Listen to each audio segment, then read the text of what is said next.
kung saan kami nagpunta sa UN, nandiyan ang mga literature nila. Tapos sumasama pa ang Vice President. Si Lely Robredo ay isang traidor sa bayan. Kahit mula sa opisina na, papanindigan ko yan. Sinikwento ko kasi nakikita namin ang reports na puro kasinungalingan ang pinagdadala ng Office of the Vice President. Kasama niya, pagkatulad ng CPP, NPA, NDF, na puro kasinungalingan. And what for? Para to embarrass government, para pahinain ang gobyerno, and for funding.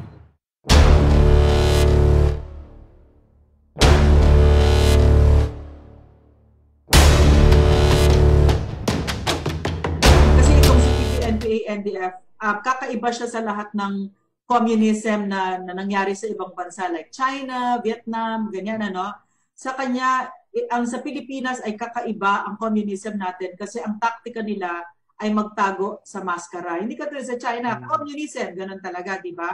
Pero ito hindi. Dito may mga prente. So that's kung bakit sila tumagal ng ganyan.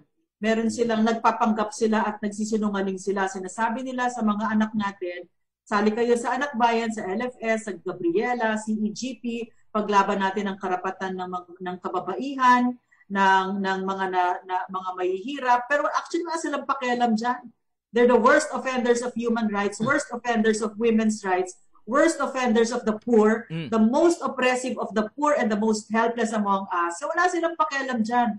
Ang gusto nila ay, ang pinaka-aim nila dyan ay dagdagan ang rango nila sa NPA kasi yan ang kung paano sila tatagal. So, how did it happen na 52 years, no?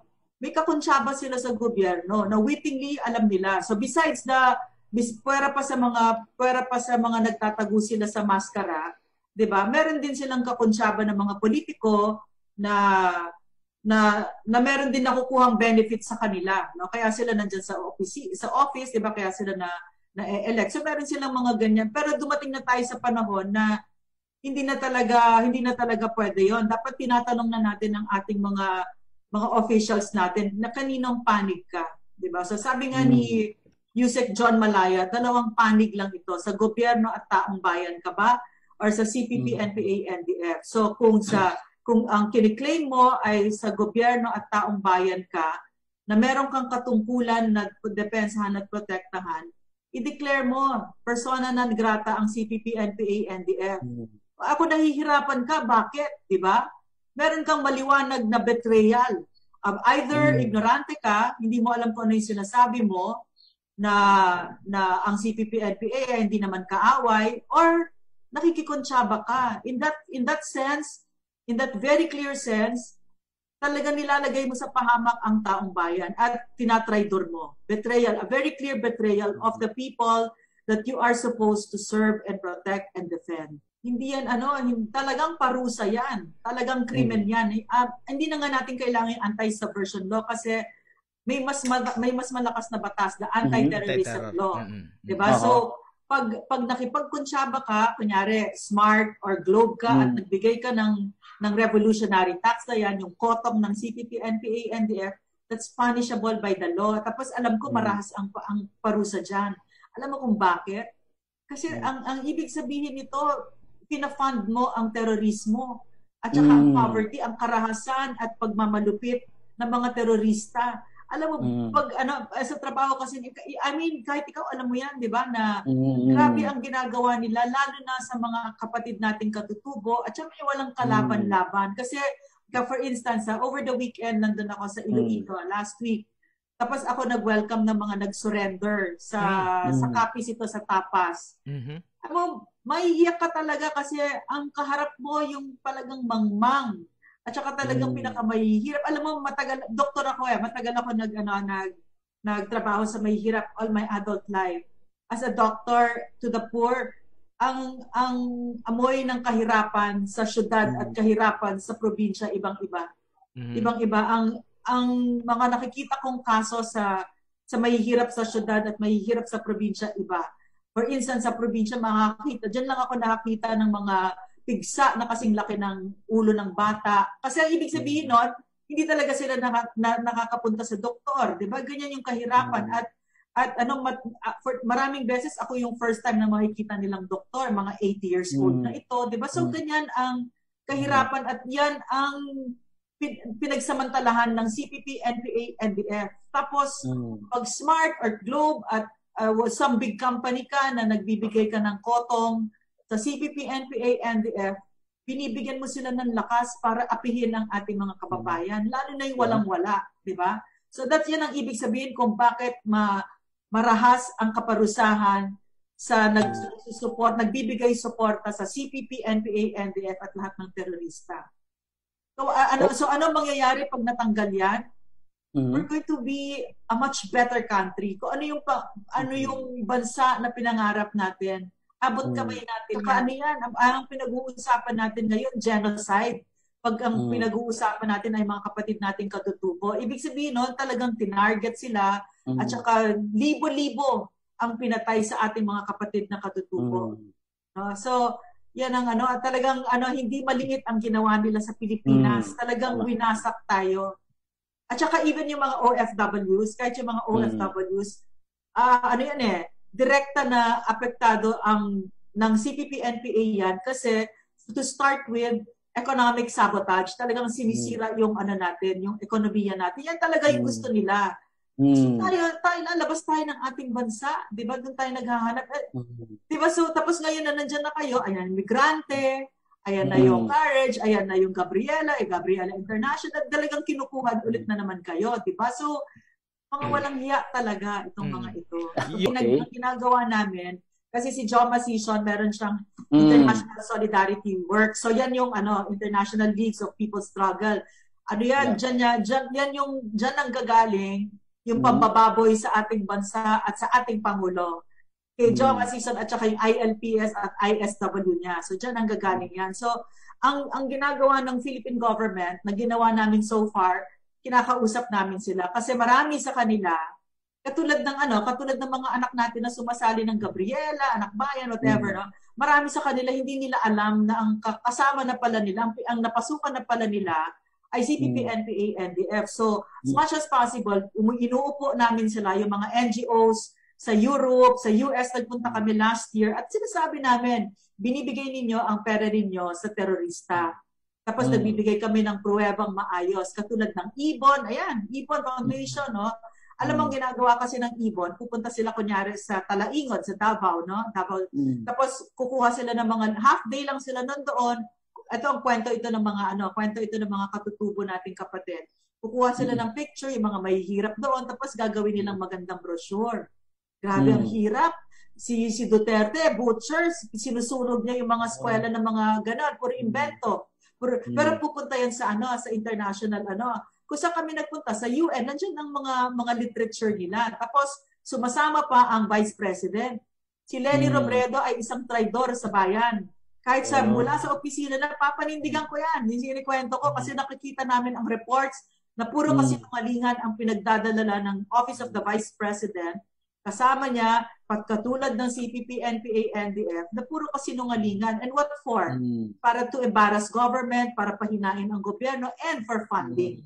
Diyan sila kumukuha ng pera nila. So, ang ginagawa, so far, maganda naman yung results na nagugulat talaga sila talagang naloko kami. Oh, sir, naloko talaga kayo. So, maraming funds na ang nagsarado. Pero I don't think 100%. Siguro tip of the iceberg pa lang yun. So, kasi 52 years yan na ginawa nila tuloy-tuloy na unchallenged by the Philippine government. So, this is the first time under President Duterte, it's no exaggeration na nagpapakilala tayo sa mga stakeholders na ito yung nangyari. Ito yung nangyayari sa ating bansa. Ginahasa tayo ng lubusan talaga. Pero Arnie, alam mo, nangyari sa Gabriela, sa ganyan, 90-something% dyan, 95 mga ganyan, hindi nila alam. Akala nila, sumali sila to fight for women's rights, ganyan, di ba? So parang ako, matagal ako naniniwala dyan, dinidepensahan ko pa yung mga yan. Pero actually, 5% lang dyan, or yung leadership lang dyan, ang CPP, NPA, NDF, the rest, ginagamit lang kayo katulad nung kay Liza Soberana, kay Catriona Gray, ganun ang nangyari. Ginagamit lang. So, ang trabaho ng gobyerno, trabaho namin, ay isiwalat sa taong bayan. Ang Gabriela ay prente ng CPP, NPA, NDF. Ang Anak Bayan, ang IBON, ang Karapatan. Ganyan yan ang trabaho namin para madepensahan at maprotektahan namin kayo. Pero syempre dinadala nila kami sa korte kung ano-anong complaint, pero lahat tinatapon ng korte. Lahat yan tinatapon kasi merong walang kaso sa ganyan. Yan ang responsibilidad namin. Oo. Yusek, maitanong ko lang kasi mamaya din ay makakapanayam din namin din para makuha din yung side ni Ka Eric regarding this anti-subversion law. Maitanong ko lang po, Yusek, recently lang kayo nandoon sa Iloilo para i-receive yung mga sumuko. Ano yung mga pangunahing concern nila o dahilan bakit sila sumuko at handa rin ba sila na tumulong sa gobyerno para ilahad pa yung mga nalalaman nila at ano naman po ang inyong masasabi sa laging pahayag ng nasa kaliwa, planted, peke yung mga nag-surrender, di namang totoong mga ganun, yun lang. Yusek. So, ang number one reason kung bakit sila bumabalik sa gobyerno ay namimiss nila yung pamilya nila. Ganda, di ba? Iyak ako. Kasi ang unang sinisira ng CPP, NPA, NDF ay ang pamilya.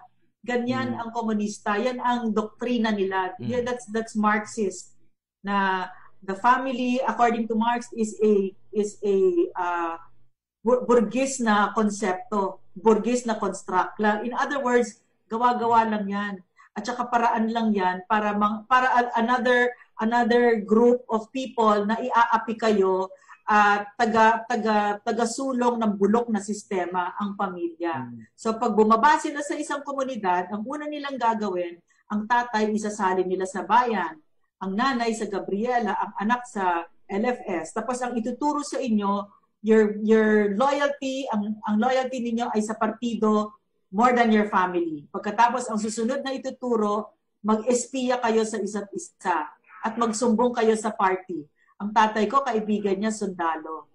Biro mo yon? So, isusumbong mo ang tatay mo. Tapos pag papapatay nila yung tatay mo at ikaw pa ang ipapapatay. I'm not making this up. These are real stories at ilang beses ko narinig yan. Pag hindi mo pinatay, kahit ikaw papatayin. Ganyan ang ginawa sa mga kapatid nating walang kalaban-laban at saka mga mangmang at saka malayo, di ba? So anyway, yan. So, natutuwa ako kasi I keep hearing it kahit kila Eric. Tanong mo si Eric mamaya ba siya bumalik? Kasi yung pamilya niya, kaya yun ang number one reason na miss ko na yung pamilya ko. So I'm pretty sure na yung mga anak natin na ngayon ay nasa bundok, ginawa nilang NPA, umiiyak din yan, miss ko nanay ko, pero napakahirap umalis dyan, di ba? As for your question about yung sinasabing planted, peke. Yung peke. Peke yung mga nagsusurrender. Ano naman, natural na sabihin nila yon. Natural yan kasi parte ng nila yon. Ang mga, as Eric said, di ba, ang unang ituturo sa'yo maging sinungaling, di ba? Tulad ngayon, di ba, merong recent na 7 arrests ng Metro Manila Regional Party Committee. Halos na wipe out ang leadership niyan. Tapos ang sinasabi nila, planted, ganyan, di ba? Mga ganyan. Et cetera, et cetera. Ang karapatan, ang bayan muna, lahat yan sinasabi. Tapos ang Makabayan Bloc ay nag-file ng hinaharas nila si Judge Villabert, yung nag-issue ng very legitimate warrants of arrest. Sa totoo lang, ginagawa lang nila yung trabaho nila, di ba? Kasi CPP, NPA, NDF, sila Carlos Zarate. So, at saka mga prente yan eh. So, talaga ang trabaho ng prente ay pangalagaan yung underground, di ba? Pangalagaan, kasi itong mga nahuli nila ay high level yan. Mahirap mag-train ulit ng kadre. Ito mga since the 80s pa itong mga ito, hardcore, di ba? NPA, talaga mga terorista yung mga yan. So, talagang papangalagaan nila yan. So they're just doing their jobs. Yun. Pero mga sinungaling yan. So wala na naman naniniwala. Kaya okay lang. Diba?